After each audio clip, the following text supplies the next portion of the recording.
Hello Fumi Nation, how are you? How are we? Let me say a huge thank you to so many of you that are sending me everything and anything in relation to Shanquella's case. Today I have a podcast which I have downloaded for you guys so that you can listen to. It's the lawyer Nancy Grace. Nancy Grace used to be on Court TV and I used to watch her all the time when I was in America. On her podcast, she has a sit down with Shanquella's mother as well as experts in their field about this case. It is one hell of an eye-opener. One hell of an eye-opener. I sat down and I listened to everything. I have a link here below for you guys so that you can also follow her on her podcast. Some of you might be saying, why Nancy Grace? Let me tell you why. Nancy Grace did not start out studying law. She was actually a literature student and she was engaged to Keith Griffin. She was about to be married. She even had her wedding dress. I think she was 24 and Keith, her fiance, was 25. This was in 1979. And one day Keith went out and he was shot and killed for $35. And that was a turning point for Nancy. She went back to university and decided to study law. And she said, I will always be here to defend.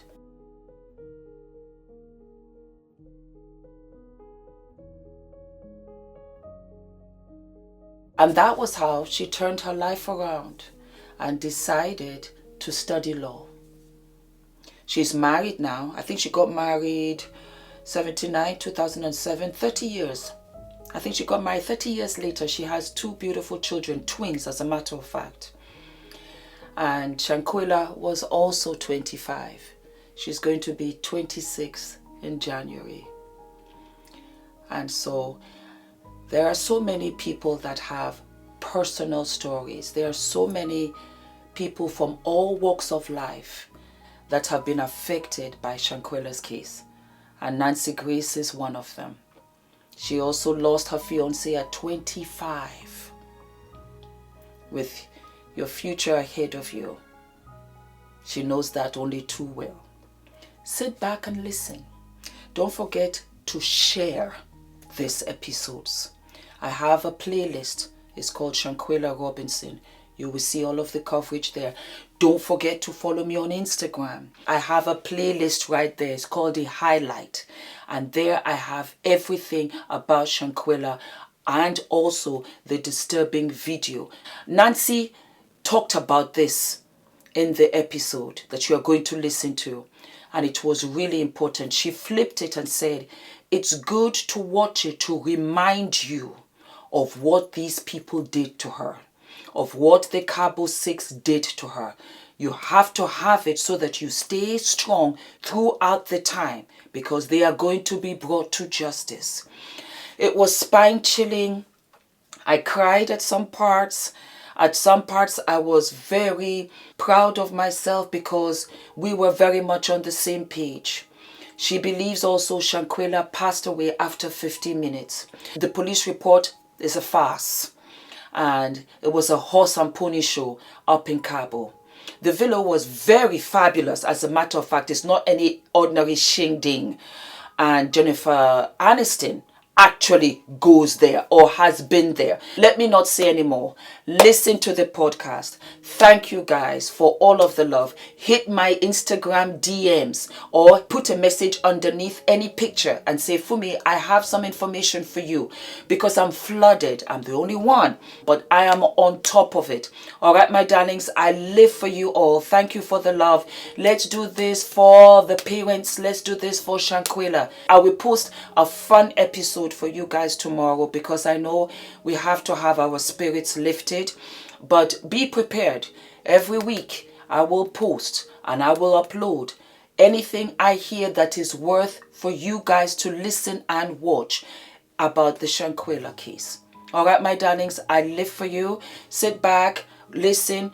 If you guys are going home, put it in and just listen to this. It's really important. It's such an eye-opener, and it gives you a real perspective on the whole thing. All right? All of my love. Stay well. Crime Stories with Nancy Grace.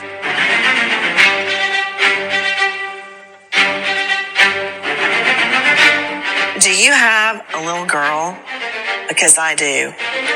I've got a little girl and a little boy. Not so little anymore. And I gotta tell you, the time, the energy, the love, the worry, the money, the everything you pour into them to help them advance just one more step in life. I just want you to imagine this. I can hardly even say this with my daughter in my mind. You get your beautiful, wonderful girl through high school. She's fabulous. You get her to college. She's on the verge of graduating. So proud. She goes on a little girls' getaway, girls' weekend. Then you get a call that she's dead. Just let that soak in just for a moment. You get a call, your baby is dead. Because that is what happened to Miss Robinson, Miss Almondra Robinson. Her beautiful girl, the world in front of her, on the verge of graduating Winston-Salem State in business, goes away for a girl's getaway. And now she's dead. Not at the hands of some masked intruder, not a drive-by shooting, on a girl's getaway with her friends. How can she be dead in the hotel room? I'm Nancy Grace. This is Crime Stories. Thank you for being with us here at Fox Nation and Sirius XM 111 with me, an all-star panel to make sense of what we know right now.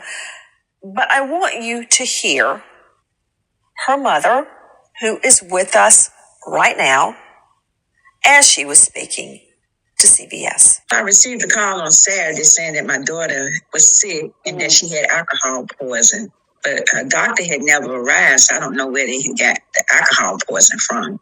So at that time, they said a doctor was on the way to examine her. And she wasn't responding, as they told me. Said she was resting a little bit, but she wasn't all the way responding as normal. I told them to keep me informed, and I went to nobody couldn't take her to the emergency room, they said, because they needed $5,000 cash to be seen in the emergency room. And I said, well, she has insurance. And they said they didn't take insurance by being out the country. I mean, this girl actually worked in the insurance field. Everything that I just heard is a lie. Everything that this mother was told about the death of her baby girl is a lie. Assume nothing. When you go into an investigation, you believe nobody and no thing that you hear. How in the HELL is this girl resting as opposed to being taken down to the emergency room? To HELL with the price. She is dead. She is dead and was never taken to the ER. And I don't buy for 1 minute that this girl, this beautiful young 25-year-old girl, was resting. That's total BS. Now, listen to this. I told them just keep me informed, and they did call back, but they still saying it was alcohol poison. So, but later on that evening, they called and said that Shanquella had passed. And at that point, you know, it just took my heart crumbled up, just knowing my child was gone, and I couldn't get there to her, could not do anything. And they said the medics came, 3 medics came, and no one couldn't do anything, couldn't save her. I'm so mad right now I could chew a nail in half. Joining me, an all-star panel to make sense of the facts as we know them right now, keeping in mind that everything we're learning right now is a lie. I want to go to her mother. I want to go to Shanquella's mother. With me, Mrs. Salamandra Robinson. Miss Robinson, I cannot tell you how sorry I am for what you and your family are going through. When I leave the children at school in the morning and I see that phone ring, I'm already in the car on the way because I know something's wrong.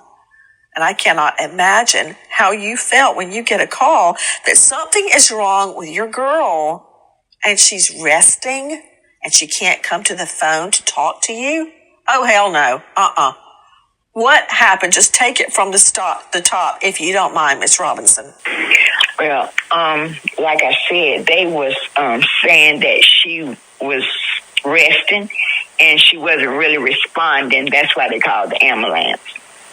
And when the ambulance got there, they said the ambulance was working on her. And as I got from reports saying that the ambulance was working on her for 2 to 3 hours, but no one ever decided to take her to the hospital. Now, here's another thing. How can you be resting and unresponsive? Like when did they try to get her to talk to you on the phone? Well, start at the beginning. When you get the call, where are you? When I got the call, I was out eating. Okay, so you were in North Carolina? Yes. So North Carolina time, it was 7 o'clock at night? It would have been about 6 or 7. Okay, so she is in San Jose del Cabo, Mexico, so that I think would have been 3 hours behind. Like they're on California time, correct? Yes. So 4 p.m. their time, 7 p.m.-ish your time. You get a call. And who called you? Saleha Cook. Who's that? That's supposed to have been her best friend. Did you say Saleha Cook? No, Saleha Cook. Oh, the man. Yes. And he was a friend of hers. He had gone on family vacations. You knew him, right? Yes. Okay, were they romantically involved? No. Okay, just a friend. Look, it happens. A lot of people can't believe that can happen. I've had a best friend since law school, a best friend man. Study partners the whole way through. So it does happen. So Saleha Cook is her friend, and he calls you, correct? Yes. And he says what to you? That Shanquella wasn't feeling good. He thinks she had drunk too much. She had alcohol poison. And I said, what is alcohol poison? Because I didn't even know what alcohol poison was. Okay, with me, someone that can answer that question very well, Dr. Kendall Crowns, Chief Medical Examiner, Fort Worth, lecturer at University of Texas and Texas A&M, faculty, University of Texas Medical Branch. Dr. Crowns, what is alcohol poisoning? Alcohol poisoning is when you get so much alcohol in your system that it actually is fatal to your body. Alcohol can be toxic to your heart and also your liver. So when you have a really, really high level of alcohol, it can cause basically poisoning of these organ systems. So it's usually seen in someone who has been binge drinking, and the standard alcohol level is legal limit is about 0.08 in most jurisdictions. And once you get into a 0.3, 0.4 area, most people will have so much alcohol on board that it will kill them. And that is a lot of alcohol. Okay, so, hold on. I'm trying to reconcile what you're saying with what Miss Robinson was told. Take a listen to our friend Victor Canato. On October 29th, one of the guests staying at the resort called for help around 2 p.m. Upon arriving, medical professionals were informed that Robinson had drunk a lot of alcohol. A doctor reportedly said she was stable but dehydrated, suggesting she may be treated at a hospital. The guests insisting she remain at the villa.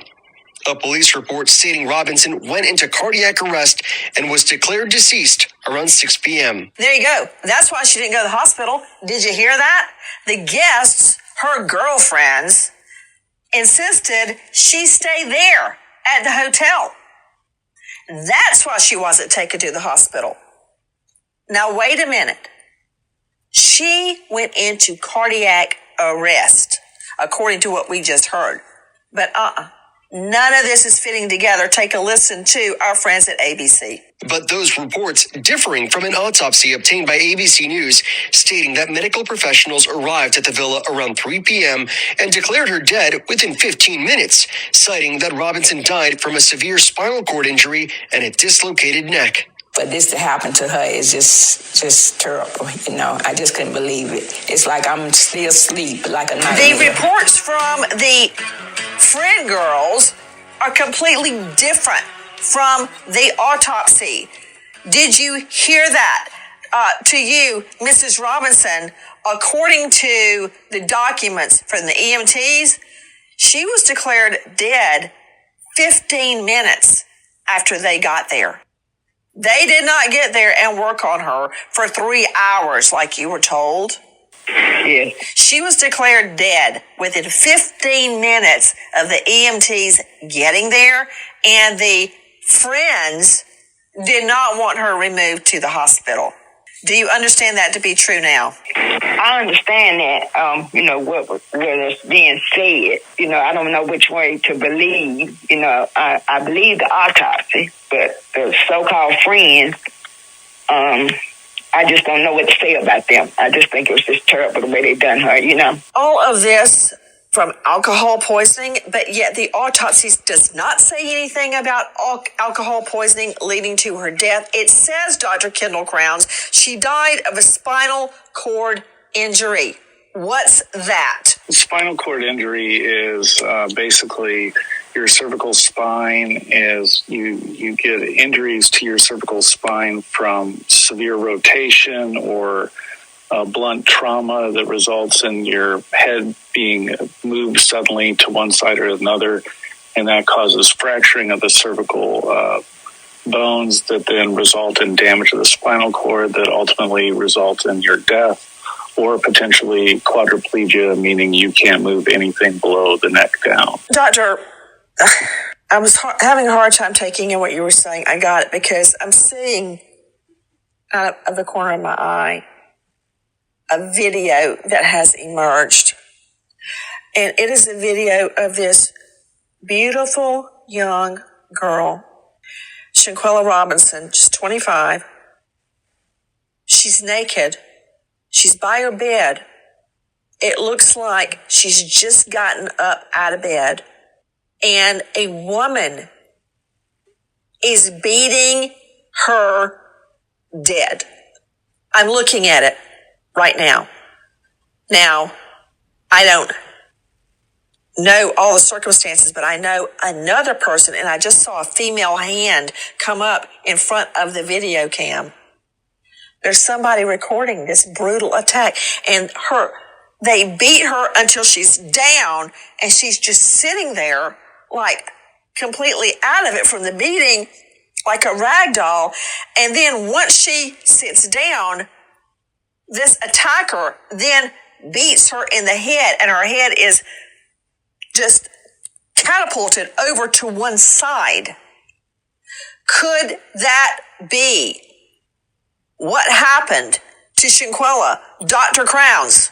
Yes. So in the video, you can see there's the initial where the one female is hitting Shanquella multiple times in her head. But at some point, she grabs her with her arm and then twists her head and body in a kind of a rotational motion. And then Shanquella is dropped to the ground, and she continues to hit her in the head and neck area. But if you look in the video, you notice that Shanquella is fighting back initially until I disagree completely. She's shielding herself. She is not landing punches at all. I'm looking right at it. She also said no. Yes, you're right. Correct. She never even had a chance to fight back. Misstatement there. She is not fighting back. She is defending herself from the beating. Like trying to hold her attacker back. She never gets a chance to defend herself. Mrs. Robinson, does she sleep without her clothes on? Yes, she do. So she was woken up out of her bed with one woman standing there videoing, and the other woman hitting her like she's Muhammad Ali. And then the attacker, after she has beaten her, this defenseless naked girl who has just been woken up to a beating, she steps back and bows back like she's about to put her hands over her head like she's a champion. What is that, Dr. Bethany Marshall, psychoanalyst out of Beverly Hills? What is that behavior? She's crowing and preening for the video. Nancy, this was, it would be a mistake to think this is just one woman killing this poor 25-year-old. Who should I believe? You and my lying eyes. I'm looking right at it. No, but I mean, when I say a mob attack, maybe there was one attacker, but this was group aggression towards Shanquella.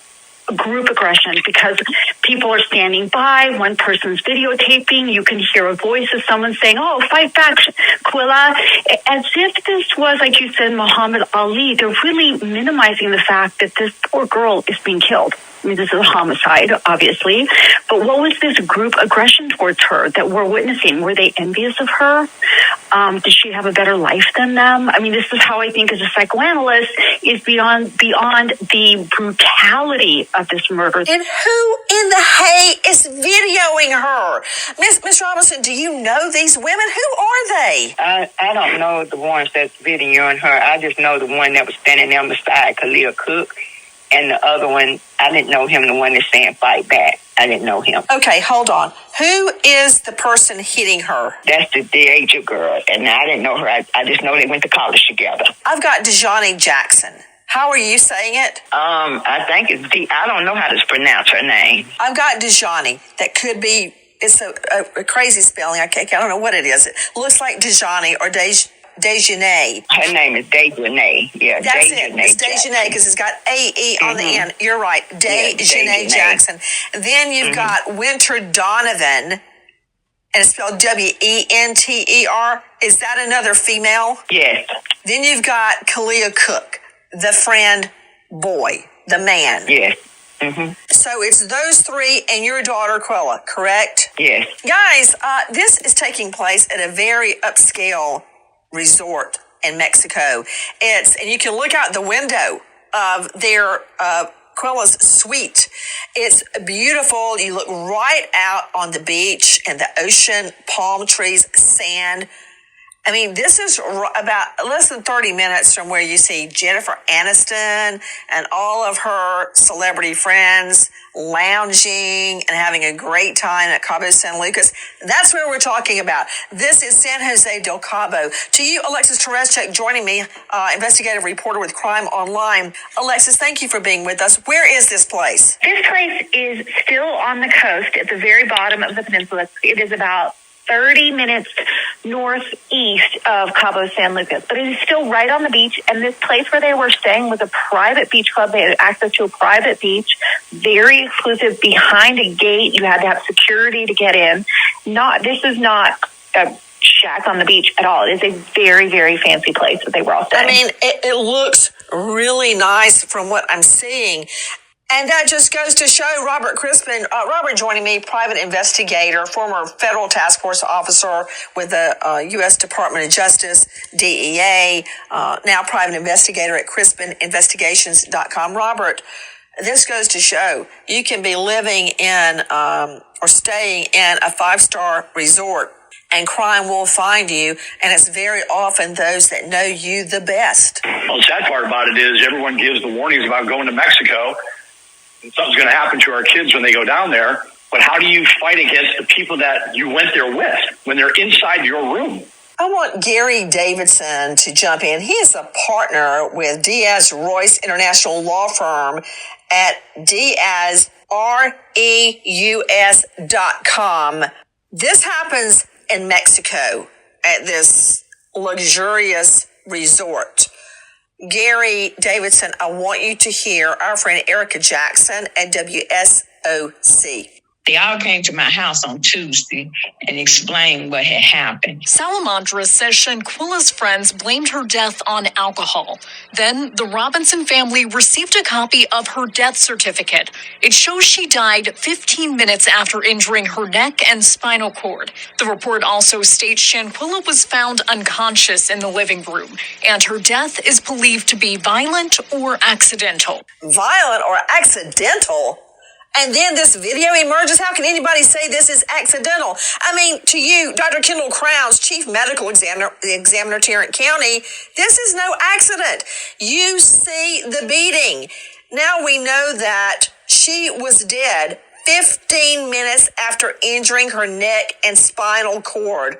Why? Why are you dead 15 minutes after the injury? So usually with these type of spinal cord injuries, with what she has is an atlas luxation, which means a dislocation of the first cervical vertebrae. Do you mind saying that one more time? An atlas what? It's an atlas luxation is what the cause of death is listed as.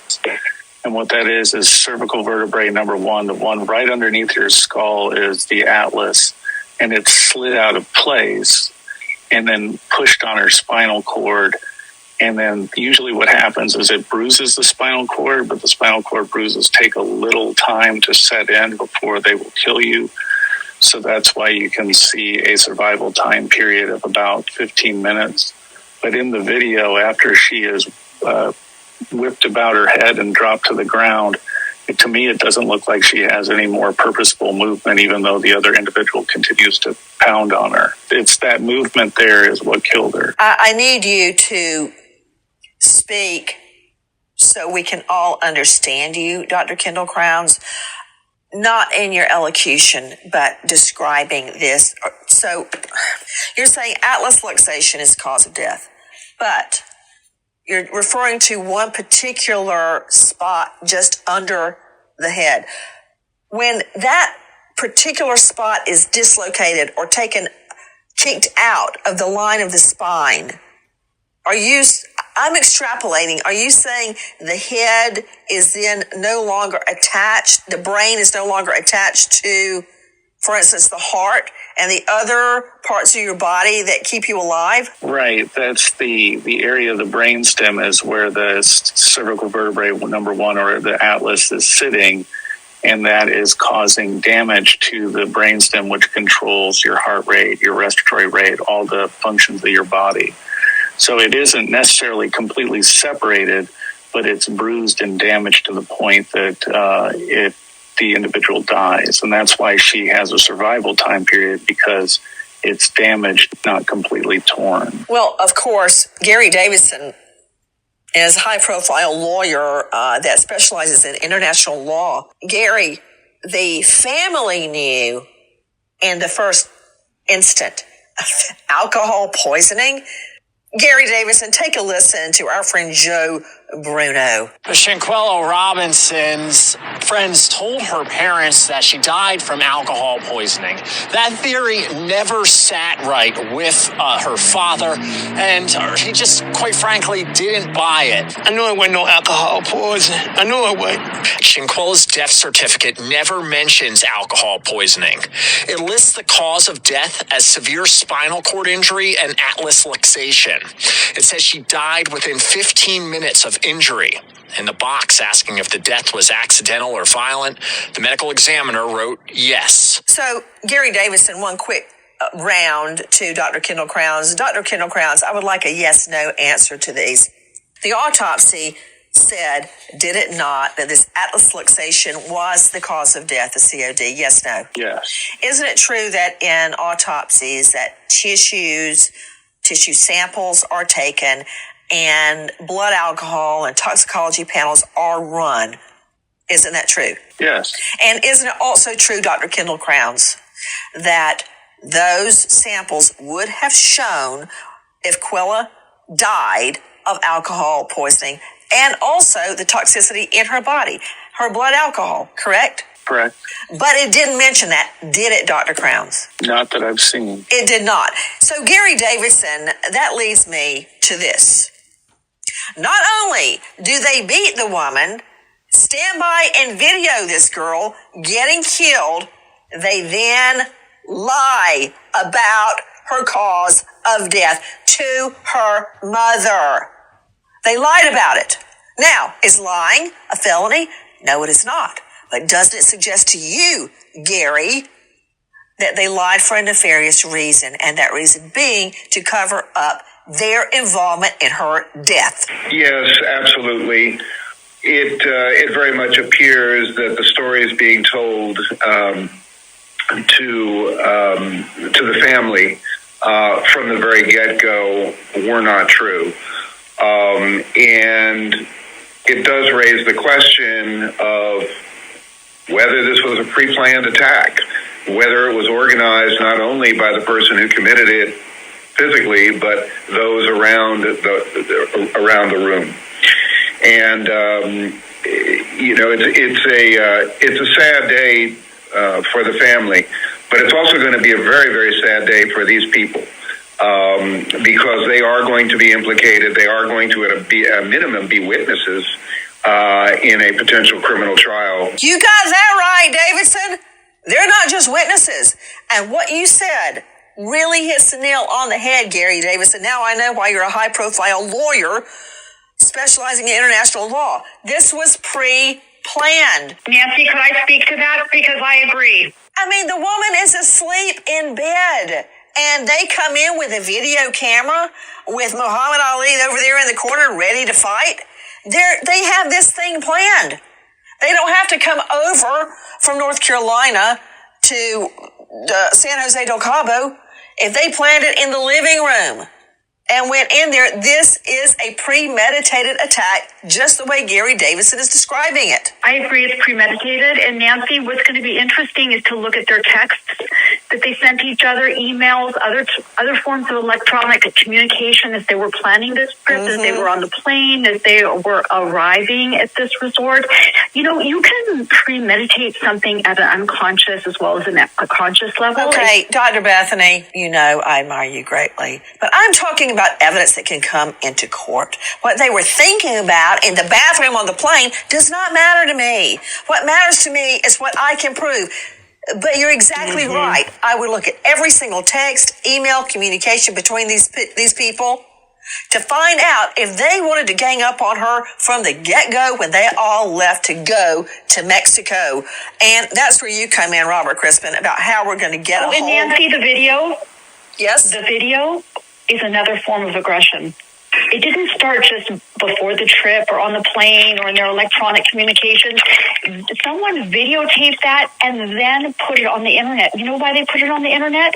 They wanted to further humiliate Quilla. Showing her without her clothes on being attacked. I want you to hear in our Cut 10, our friends at WSOC, our Cut 10. Please, Jackie. Salamandra says she came across this video.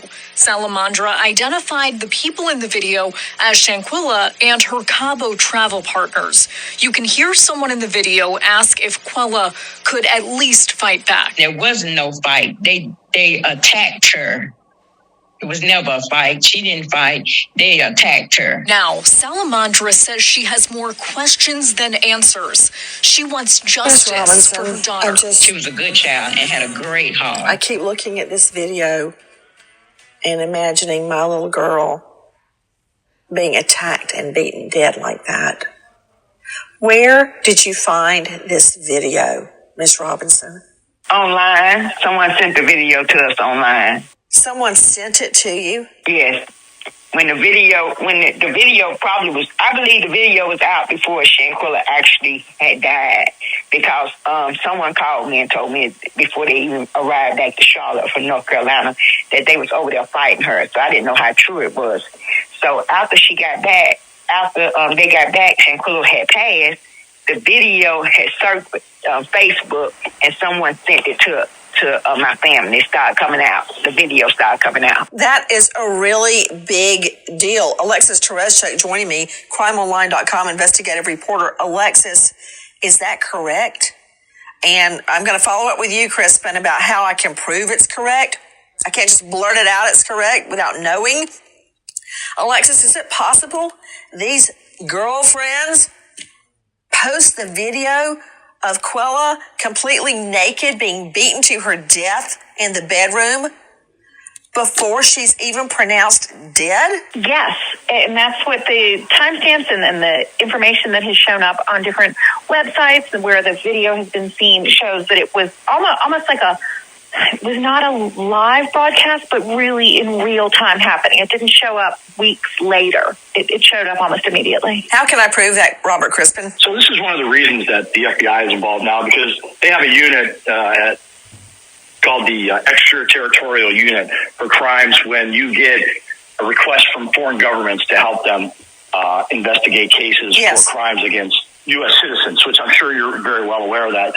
How we're going to prove this? Social media, it's all digital. And through subpoenas, we're going to get IP addresses. We're going to get who owns the phone that sent that. We're going to get the accounts. We're going to get everything. And it's just going to slowly start to unwind on, one, who owned the phone that shot that video, who posted that.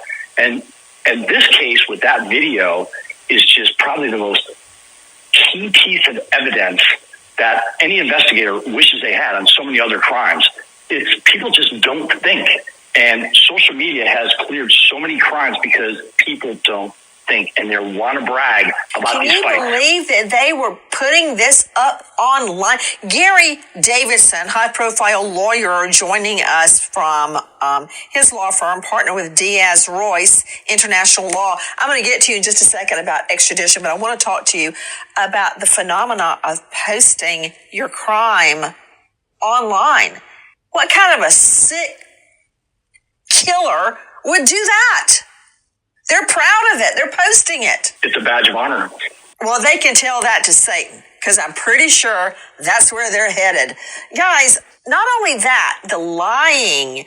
Gary Davison, haven't you seen in trial? You got the crime, but then you have the cover-up.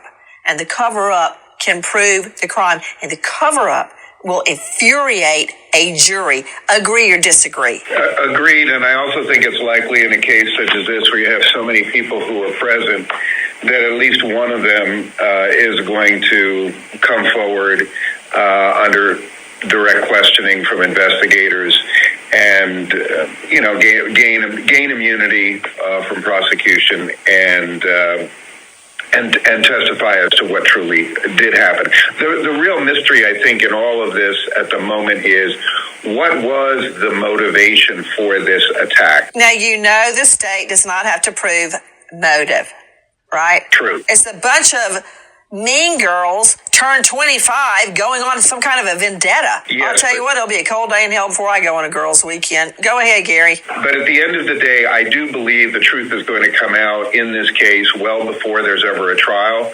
And there may very well be a trial of all of the people who were present. Oh, no, they all need to go to trial. I don't need them as witnesses when I've got this video. And don't you know, Gary Davison, if they're stupid enough to post the video, then they have been exchanging emails and texts and snaps all this time. I cannot wait to get my hands on all their communications post-murder. Miss Robinson with me is Quella's mom, Salamandra Robinson, who is summoning up the strength to talk about this. She is deep, deep in mourning. And when we first started talking off camera, she said it made her sick to her stomach. When I look at this video, I thought I was going to get sick to my stomach just watching it, much less it being her little girl.